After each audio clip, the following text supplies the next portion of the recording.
And now for the honorable member, Mr. David, Dr. Professor, Dr. PhD.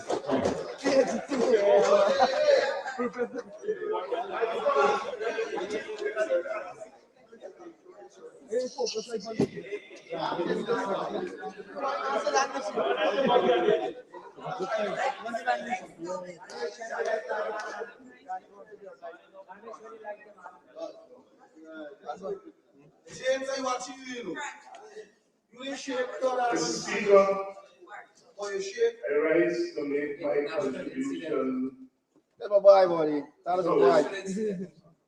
Budget 2026.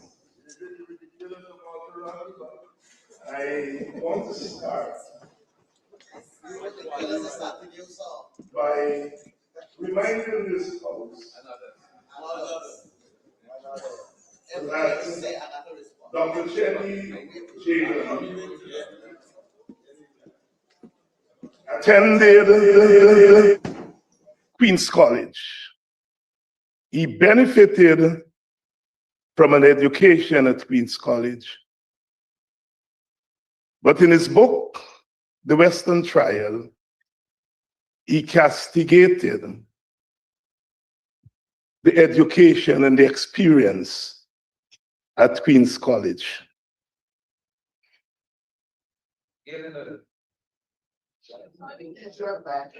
If he was not ungrateful, and he was not ungrateful, then the honorable member, Mr. Barker, cannot be ungrateful for critiquing something that he benefited. Critical thought and analysis compels us sometimes to critique that which we may have benefited from. And so, Mr. Speaker, I implore the House to rise above the petty and to honor the long and distinguished experience of this honorable House by bringing to bear a higher form of intellectual thought. And now, Mr. Speaker, we come to consider this budget at a critical time in our country's history. We are transitioning from a post-colonial society, a post-colonial economy, to an oil economy. And that brings with it challenges, not of our making, structural challenges. It brings with it contradictions that we must consider when we are governing and when we are in the process of making policy. This budget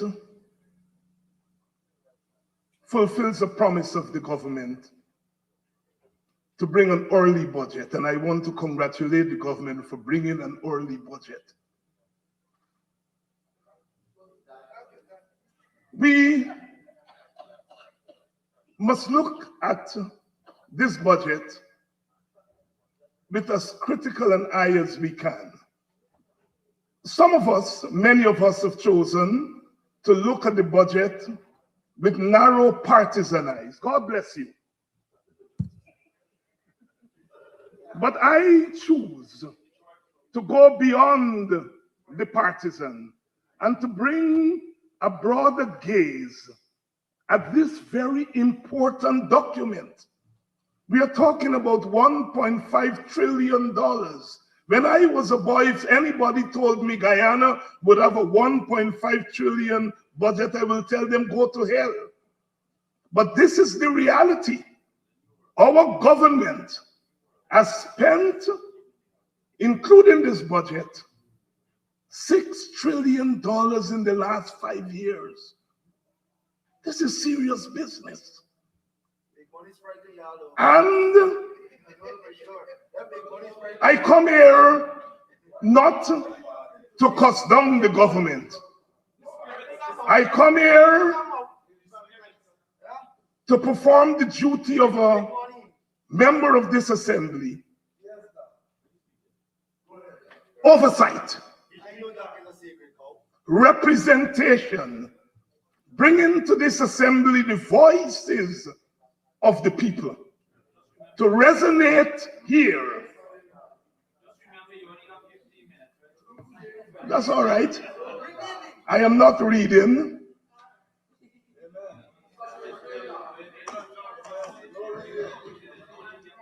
Mr. Speaker, I want to look at this budget based on its own theme, putting people first. And I think the government is genuine, except that the honorable member did not define people. We are a plural society. Are we talking about social classes? Are we talking about ethnicities? Are we talking about gender? Are we talking about people where they're employed? Are we talking about older people, younger people? I assume the government means all of those people. And then I ask the question, well, boys will be boys, Mr. Speaker. Little boys will be little boys. And I, as someone from my village would say, I teach little boys to walk and talk, but to talk sense.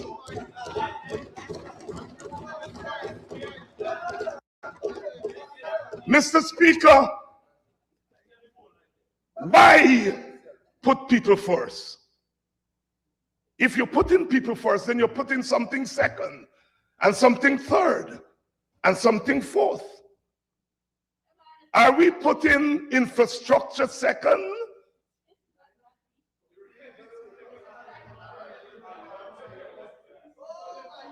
Mr. Speaker,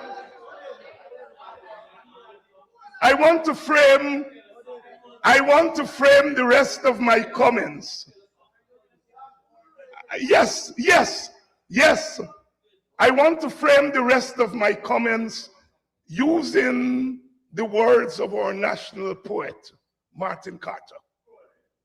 In 1953, when a government bearing the name of the party on the governing side formed the government and attempted to put people first, the British landed troops in our country and overthrew that government. And Martin Carter was there, and he wrote a series of poems called the Poems of Resistance. Maybe some of us may not know, but I know that one member on that side knows of the Poems of Resistance, Honorable Gail Teixeira, who was one of my mentors in linking history and politics to literature.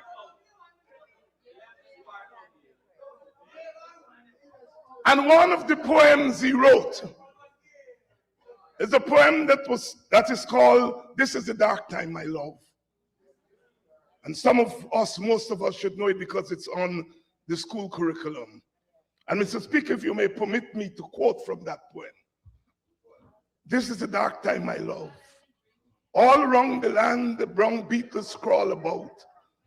The shining sun is hidden in the sky.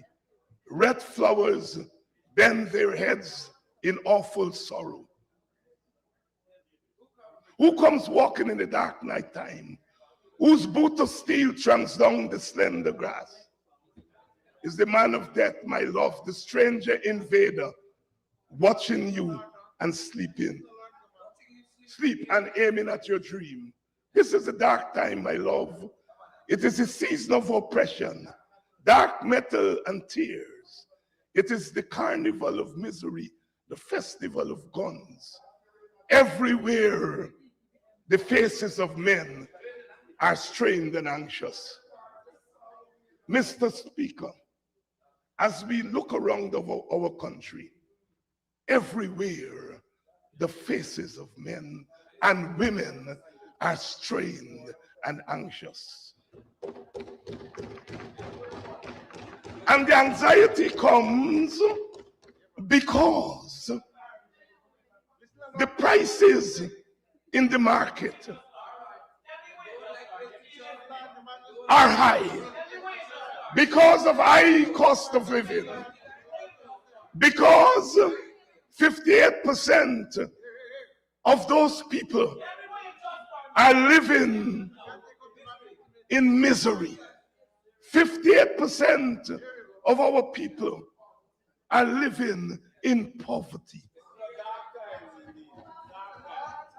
Our people are anxious because they see children roaming the streets when they should be in school, because 50%, Mr. Speaker, of our young people who enter high school, by the time they're ready to write the exam, they've dropped out from school.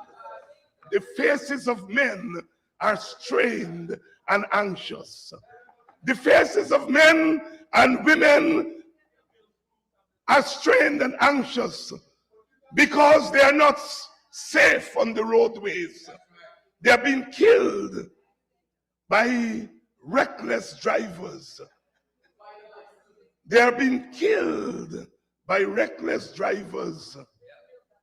Everywhere the faces of men are strained and anxious because Venezuela is at our door and could march over our borders anytime. Anytime. The faces of men and women are strained and anxious because, as our government has reminded us, there's a shortage of labor. Not because we have an overflow of labor, but because labor is leaving our land because it is not being paid adequately.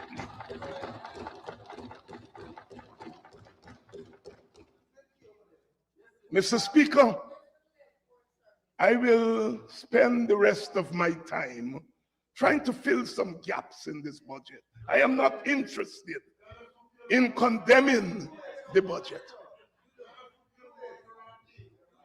I will spend the rest of my time talking about some people who are not included in this budget. Many of us, many of the speakers before, especially on that side, they've congratulated the minister for putting this budget together. I want to join in commending the minister. Putting a budget together is not easy. Those of us who have put documents together know of the technical and intellectual skills that go into it. But we also commend the public servants who helped to put the budget together. Many of the ministers talk about their staff, but have we thought that those public servants who helped to put this budget together do not see themselves in that budget? Mr. Speaker, public servants have not found a place in this budget. Mr. Speaker, Mr. Speaker, the wage, the minimum wage in our country for public servants is $102,000. The minimum wage in the private sector is $60,000. My God, Mr. Speaker, in $1.5 trillion, can we not find a place for the dignity of public servants? Let us put public servants first. Mr. Speaker, I'm an educationist. I'm a product of education. Many of us here are products of education. And when we look at the University of Guyana, the premier university or only university, they used to call it Jagan Night School in the early days. And I want to say, is Jagan's party not running the risk of turning the University of Guyana into another night school? Oh my God, we spend billions of dollars paying overseas universities in this gold scholarship while depriving our university of funds. Can the University of Guyana, I know the University of Guyana can provide some of those degrees that the gold scholarship is sending our students abroad for. Mr. Speaker, I urge our government to slash the gold budget and give half of those resources to the University of Guyana. Honorable Member, your extra 5 minutes starts now. Mr. Speaker, this government, Mr. Speaker, you can't give me 10 minutes more. I'm handcuffed by the whips. Madam Whip, can you not give me 10 minutes more? Mr. Speaker, this government has signed. There we go. I turn it off. Here we go. Mr. Speaker, this government has signed on to CARICOM Reparations Initiative. It has also signed on to the United Nations International Decade of the People of African Descent. And they did so because they recognize that there are special needs of African Guyanese. African Guyanese toiled in this country, and the experts have said that they're owed $131 trillion for unpaid wages for over 200 years of slavery. And in our budget of $1.5 trillion, nowhere could we have found a place to put some resources towards reparations. I marvel at my Amerindian brothers and sisters arguing across the aisle. They're not arguing about whether there are funds for Amerindians. They're arguing about how much funds there are for Amerindians. What about Africans? Can we not put African Guyanese first too? Mr. Speaker, at a minimum,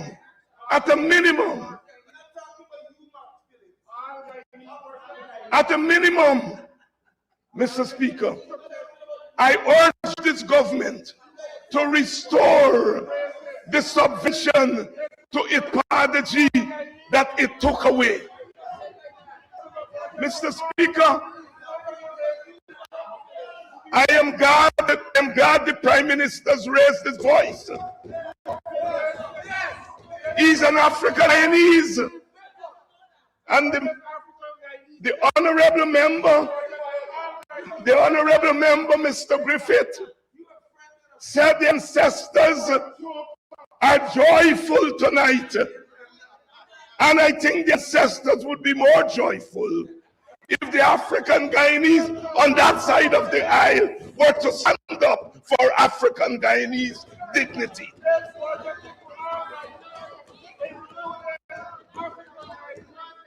Mr. Speaker, Mr. Speaker,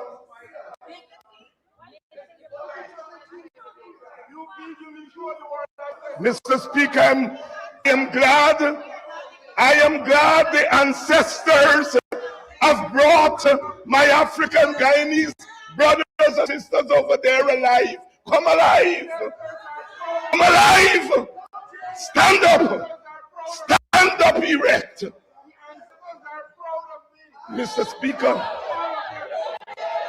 Mr. Speaker, towards the end,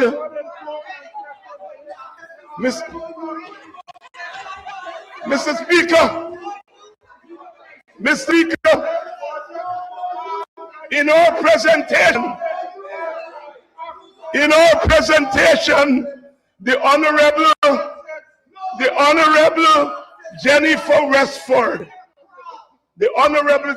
Dr. Jennifer Westford, made a plea that was not heard by our colleagues. She said,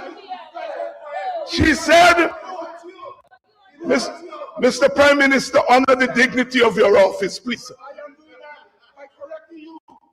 Mr. Speaker, Dr. Jennifer Westford said, she said that Dr. Westford said that she yearns for the day when we can have a budget where you say you agree with 5 aspects and you disagree with 10 aspects. And I want to associate myself with those sentiments. But I want to say to my sister, Mr. Speaker, that perhaps if the government had considered the opposition to have their input before the budget, then you would have given us ownership of that budget. And when we come here, the scope for disagreement would have been lessened. Wind down. Your 3 minutes over. Mr. Speaker, let me wrap up by saying, I've heard the ministers talk about fulfilling the manifesto, their party manifesto. I want to say, Mr. Speaker, there's a difference between a manifesto and a budget. Since the manifesto was written, prices of goods and services have gone up on the world market. Prices of goods and services have gone up in Guyana.